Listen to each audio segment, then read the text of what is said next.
రమగారు నమస్తే అండి. నమస్తే. రమాదేవి గారు, వివాహాది శుభకార్యాలకి వెళ్ళాలనుకునే వాళ్ళకి బ్యాడ్ న్యూస్ అని, మరో 80 రోజుల పాటు ముహూర్తాలే లేవంటున్నారు. కారణం ఏంటి అసలు? కొన్ని పంచాంగాల ప్రకారం ఈ రోజు నుంచి ఫిబ్రవరి 17 దాకా శుక్రమౌఢ్యమే. కొన్ని పంచాంగాల ప్రకారం నవంబర్ 30 నుంచి మొదలవుతుంది. ఓకే. అసలు ఏంటి అంటే శుక్రుడు మనకి ఏదైనా శుభకార్యం చేయాలి అంటే శుక్రుడు గురువు బలంగా ఉండాలి. మనం లగ్న సంబంధిత ముహూర్తాలు అంటాం. ముహూర్తాలు 2 రకాలు ఉంటాయి. నేను ఇల్లు మారాలండి ముహూర్తం పెట్టండి అంటే మామూలుగా మీ నక్షత్రం అడిగి ముహూర్తం పెట్టిచ్చేస్తాం. అదే గృహప్రవేశం చేసుకోవాలి ముహూర్తం పెట్టండి అంటే ముహూర్తానికి లగ్నం వేసి లగ్నం ఎలా ఉంది, చతుర్థం ఎలా ఉంది, ఇవన్నీ చూసి ముహూర్తం పెడతాం. ఓకే. అంటే ముహూర్తానికి చాలా పారామీటర్స్ ఉంటాయి. ఇవన్నీ చూసుకొని ముహూర్తం పెడతాం. ఇలా లగ్న సంబంధిత ముహూర్తాలతో చేసే శుభకార్యాలు ఏమీ చేయరన్నమాట శుక్రమౌఢ్యంలో. ఓకే. ఎందుకు అంటే మనకి ఏ శుభకార్యం చేయాలన్నా శుక్రుడు గురువు బలంగా ఉండాలి. గ్రహాలన్నిట్లోనూ శుక్రుడు గురువు శుభగ్రహాలు అన్నమాట. ఈ ఇద్దరు బలంగా ఉండి మనకు ఆశీర్వచనం ఇస్తేనే మన కార్యక్రమం ముందుకెళ్తుంది. ఈ మూఢంలో ఏమవుతుంది, మూఢమి లేదా మౌఢ్యమి ఏమవుతుంది అంటే మనకి అత్యంత ప్రకాశమైన గ్రహం రవి, సూర్యుడు. సూర్యుడు అత్యంత ప్రకాశవంతంగా వెలుగుతూ ఉంటాడు. దానికి దగ్గరగా ఈ శుక్రగ్రహం కానీ అంటే అన్ని గ్రహాలు ఈవెన్ కుజుడు బుధుడు ఏ గ్రహం సూర్యుడికి దగ్గరగా వెళ్ళినా అస్తంగతం అంటాం, కంబస్ట్ అంటాం. ఓకే. అంటే ఆ గ్రహానికి రవి గ్రహానికి అస్తంగతం అయిపోతాయి ఈ గ్రహాలు. ఓకే. అంటే ఆ గ్రహం యొక్క ప్రభావం అయితే తగ్గిద్దంటారు. తగ్గుతుంది. ఎలాగా అంటే మీకు అర్థమయ్యే భాషలో చెప్పాలి అంటే మీరు ఒక ట్యూబ్ లైట్ వెలుగుని చూస్తున్నారు. ఆ ట్యూబ్ లైట్ దగ్గరికి చిన్న క్యాండిల్ పట్టుకెళ్లారనుకో మీరు, మనకి క్యాండిల్ వెలిగిస్తుంది. ఇప్పుడు శుభగ్రహాలు కాబట్టి మనం దేవుడికి చేసిన దీపారాధనతో పోల్చుదాం. అవును. దేవుడికి చేసిన దీపారాధన మనకి చిన్నగా ఉంటుంది, శుభ ఫలితాలు ఇస్తుంది. దీన్ని మనం ట్యూబ్ లైట్ దగ్గరికి తీసుకెళ్ళామనుకో, అంటే చీకట్లో దీపం పెడితే ఆ దీపం ప్రభావం బాగా కనపడుతుంది. కానీ ట్యూబ్ లైట్ దగ్గరికి దీపం తీసుకెళ్ళినప్పుడు దాని ప్రభావం తగ్గిద్ది కదా. తగ్గుతుంది. దాని ప్రభావం తగ్గదు. అక్కడ మన ట్యూబ్ లైట్ దాన్ని డామినేట్ చేస్తుంది. అవును. మనకి ట్యూబ్ లైట్ వెలుగు కాంతివంతంగా కనిపిస్తుంది, ఈ దీపారాధన కాంతిహీనంగా కనిపిస్తుంది. దీని కాంతి దీందే, అంటే ఈ గ్రహాల యొక్క శుభత్వం దీందే. కానీ మనకి సూర్యుడు డామినేటింగ్ గా ఉంటాడు. గ్రహరాజు చెప్తాం సూర్యుడిని. అన్నిటికంటే శక్తివంతమైన గ్రహము, అత్యంత కాంతివంతమైన గ్రహము సూర్యుడు, రవి. కనుక సూర్యుడికి దగ్గరగా వెళ్ళిన ఏ గ్రహం వెళ్ళినా మీకు చంద్రుడికి, రాహుకి, కేతువుకి తప్ప మిగిలిన అన్ని గ్రహాలకి ఈ అస్తంగతం ఉంటుంది. కానీ మనం శుభగ్రహాలకి ముఖ్యంగా తీసుకునేది గురువు, శుక్రుడు. గురువు బలం, శుక్రబలం ఉండాలి మనం ఏ శుభకార్యం చేయాలన్నా.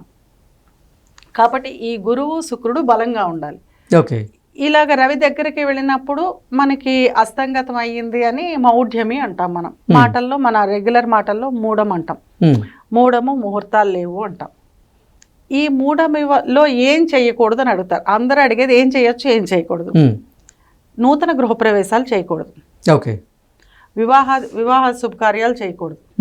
శంకుస్థాపనలు అలాంటి, అంటే కొత్తగా పెళ్ళైన అమ్మాయిలతోటి నోములు పట్టిస్తూ ఉంటాం, అంటే మొదటిసారి చేసేవన్నమాట, అవి చేయకూడదు.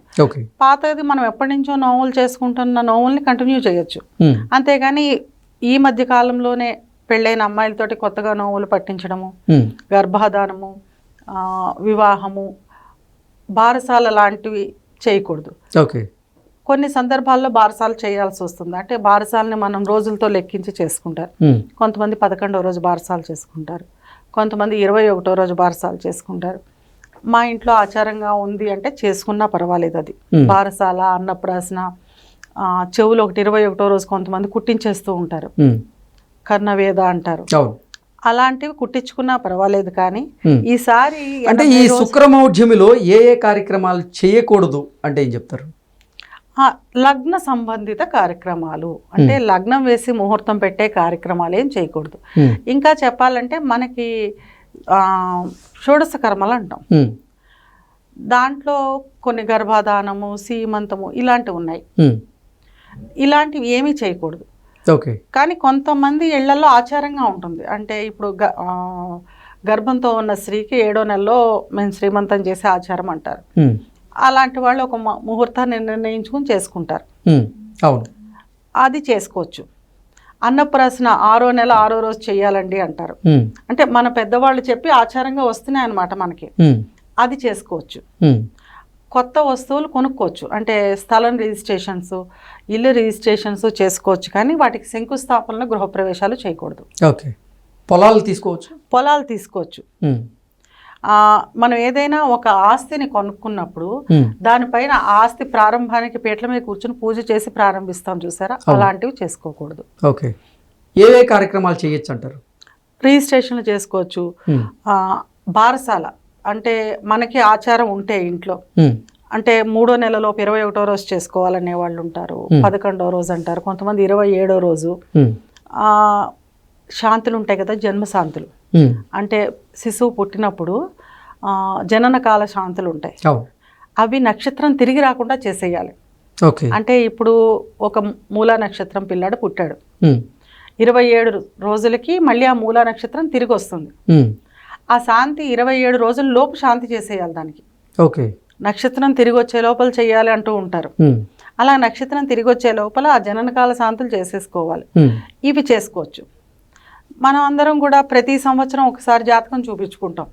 సంవత్సరానికి ఒకసారి జాతకం చూపించుకుని దశకి అంతర్దశకి శాంతులు చేసుకుంటూ ఉంటాం. అవి చేసుకోవచ్చు.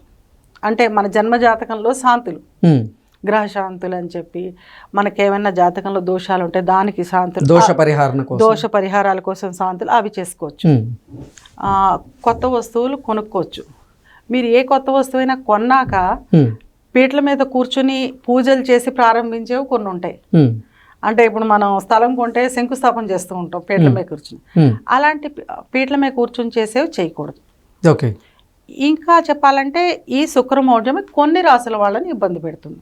ముఖ్యంగా ఏ రాసుల వారిని ఈ శుక్రమౌఢ్యం ఇబ్బంది పెడుతుందంటే ఏ రాసులను ఇబ్బంది పెడుతుందంటే శుక్రుడు అధిపతిగా ఉన్న రాశులు.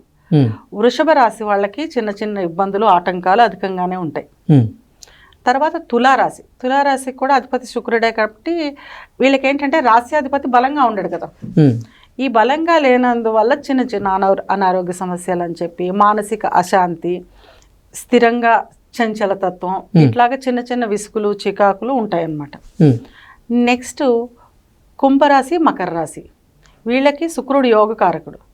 ఈ 2 రాశులకి కూడా వాళ్ళకి యోగాన్ని ఇచ్చేవాడే కంబస్ట్ అయిపోతున్నాడు, అంటే మౌఢ్యంలోకి వెళ్ళిపోతున్నాడు. కాబట్టి ఈ 2 రాశుల వాళ్ళకి కూడా చిన్న చిన్న చికాకులు, అశాంతి, అధిక ధన వ్యయం ఉండే అవకాశం ఉంది. ఓకే. ఆ తర్వాత మిథున, కన్య వాళ్ళకి కూడా చిన్న చిన్నవి, ఈ తులా వృషభం ఉన్నంత కాకపోయినా చిన్న చిన్న పనులు పోస్ట్ పోన్ అయిపోవడాలు, ఖర్చు అధికం అయిపోతూ ఉండడాలు వంటి సమస్యలు వాళ్ళిద్దరికి కూడా ఉంటాయి. కన్యాను మిథున రాశి వాళ్ళు. అంటే ఇబ్బందులు ఉండేటువంటి రాశులు ఏవైతే ఉన్నాయో వారు ఎటువంటి పరిహారాలను పాటిస్తే మంచిది అంటారు? శుక్రుడు అధిదేవత మహాలక్ష్మీదేవి. మహాలక్ష్మీదేవి ఆలయం దర్శించుకోవడం, శుక్రవారం మహాలక్ష్మీదేవికి పూజ చేయించడం, మహాలక్ష్మీదేవి గుళ్ళో పుల్లటి వస్తువులు పంచిపెట్టడం. అంటే కొన్ని చోట్ల పులుపు తినను అంటారు. పులుపు తినను అన్నప్పుడు టెంపుల్లో కాకుండా కనీసం మన ఇంట్లో అయినా ఎవరికైనా ఒక 20 మందికి ఏ పులిహార లాంటిదో, లేకపోతే పుల్లని పళ్ళు, కమలా పళ్ళు, ఇలాంటి పుల్లని పళ్ళు ఉంటాయి కదా, అలాంటి పళ్ళు పంచిపెట్టుకోవడం.